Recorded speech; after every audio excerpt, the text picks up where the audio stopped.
Bonjour les vierges. Alors, on va avoir une petite vidéo hors série sur le développement personnel en mars. Qu'est-ce qu'il y a à débloquer chez vous? Alors, ici, c'est votre état d'esprit actuel, ce sur quoi vous êtes conscient, qu'est-ce qui se passe dans votre tête en début mars. Là, ça va être le challenge. Qu'est-ce qu'il va falloir débloquer en mars pour que ça aille mieux dans votre vie? Ça, c'est le conseil pour pouvoir débloquer le problème. Ici, c'est l'issue. Si vous appliquez le conseil, qu'est-ce qui va se passer? Et ici, la synthèse générale. On commence avec les dos de deck, c'est le contexte. Qu'est-ce qui s'est passé fin février? Comment vous rentrez dans mars? Donc, on a le passé et la maison 3. Donc, pour moi, le passé, c'est une carte de pardon. On s'excuse à soi-même, on guérit une colère intérieure. Et on a la maison 3. Donc, peut-être qu'on avait des paroles, un dialogue intérieur vraiment pas positif. Et on a décidé de se pardonner. On a décidé de pardonner la façon dont on pensait, de pardonner sa communication. Peut-être qu'on a dit des choses pas très agréables. Et donc du coup, on décide de se pardonner.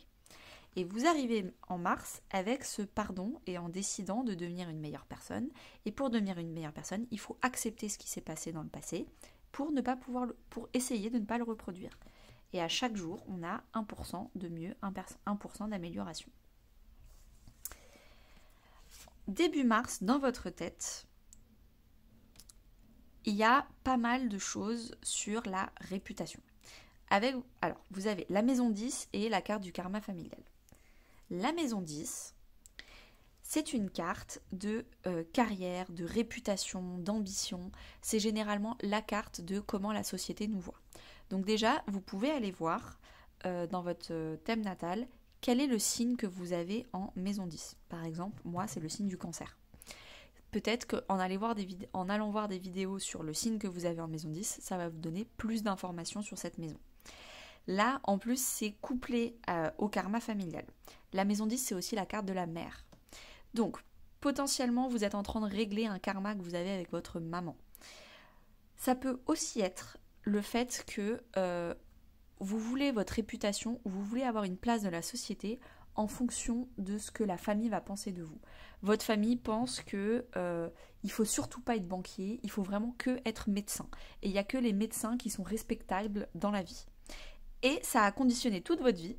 Et du coup, toute votre vie, vous avez fait des études de médecine alors que ça ne vous intéresse pas parce que vous vouliez être banquier ou autre chose, je dis n'importe quoi. Mais en fait, c'est un peu ça. Vous êtes en train de guérir en ce moment la vision de votre famille et qu'est-ce que votre famille vous a transmis comme héritage un peu trop lourd par rapport à la société et votre place dans la société. Donc peut-être que vous êtes en train enfin de couper le cordon. Le challenge, ça va être d'ouvrir son cœur, d'avoir plus d'affectif. En fait, là, on a surtout des énergies de il faut que je sois ça pour être respecté, il faut que beaucoup de responsabilité. C'est très responsable, c'est très, on va dire, ouais, je vois pas d'autre mot que responsabilité, mais c'est vraiment de la réputation. En plus, généralement, la maison 10 est gouvernée par Saturne, donc c'est une planète très responsable, très autoritaire. Là, le problème, c'est qu'il n'y a pas de cœur dans votre vie, il n'y a pas d'émotion, il n'y a pas de... Là, on vous parle de Vénus, vous parle pas de Saturne. Vénus, c'est une planète d'affectif, d'amour. Donc peut-être déjà mettre de l'amour dans votre famille, mettre de l'amour dans vos amitiés, mettre de l'amour dans votre vie sentimentale de couple. En tout cas, il faut mettre du cœur dans votre vie. Il ne faut pas mettre que du il faut ressembler à ça pour avoir une bonne situation, pour les il faut que, c'est lourd, c'est de la responsabilité. Votre challenge, les vierges, ça va être de faire entrer de l'amour, de l'émotion, du cœur. Qu'est-ce qui vous fait envie et pas qu'est-ce qui les autres ont envie pour vous. Pour cela, on vous conseille du coup de vous exiler un peu de votre famille, j'ai bien l'impression, pour couper la dépendance affective. Couper la dépendance que vous avez de qu'est-ce que pense votre famille de vous. Peut-être arrêter de leur demander conseil. À chaque fois que vous avez des gros choix de vie à faire, vous passez votre temps à demander conseil à votre famille et vous en pensez quoi si je fais ça, et votre famille du coup vous répond sur un truc très maison 10, très responsabilité, très bah non, nous tu sais que nous on ne respecte que les médecins et donc ne fait rien d'autre que la médecine.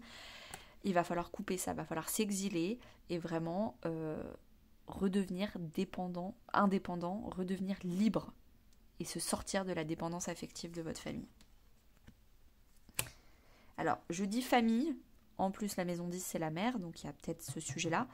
Ça peut aussi être votre famille d'âme, si vous avez des amis que vous considérez comme votre famille, ça peut aussi être ça.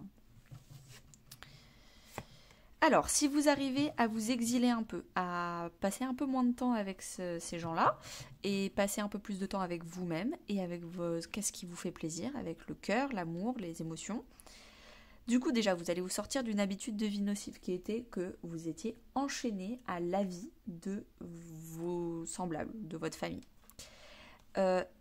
Vous allez aussi arrêter de douter. Parce que comme à chaque fois, ça fait bien trop longtemps que vous avez des envies, vous avez des pensées, vous avez des choses qui se passent dans votre tête, et à chaque fois que vous les exprimez, on vous dit non.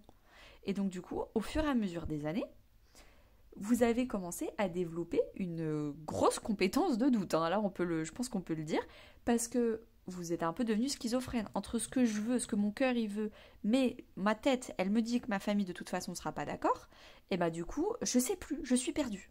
Et donc du coup, comme à chaque fois que je veux quelque chose, ma famille elle me dit que c'est pas bien, je sais plus faire mes propres choix. Et donc du coup, je passe mon temps à leur demander conseil. Arrêtez de demander conseil à ces gens-là. Ayez des habitudes de vie saines, c'est-à-dire centrées sur vous-même, centrées sur votre cœur, chacun son cœur. Et ensuite, en synthèse générale, on a Jupiter et l'intuition. Il est temps que vous alliez vers l'enthousiasme, l'abondance, la générosité. Vous êtes guidé par votre propre intuition. C'est votre propre intuition. Il est vraiment temps de suivre son intuition et arrêter d'écouter les conseils des autres. Et c'est ça qui va vous faire vraiment développer. Jupiter, c'est la carte de l'abondance. Vous allez vraiment devenir abondant en idées, en créativité, en amour, l'abondance sous toutes ses formes, en argent, vous allez vraiment vous expandre. Et ben c'était très très beau comme message les vierges, belle prise d'indépendance pour vous et très bonne journée à vous.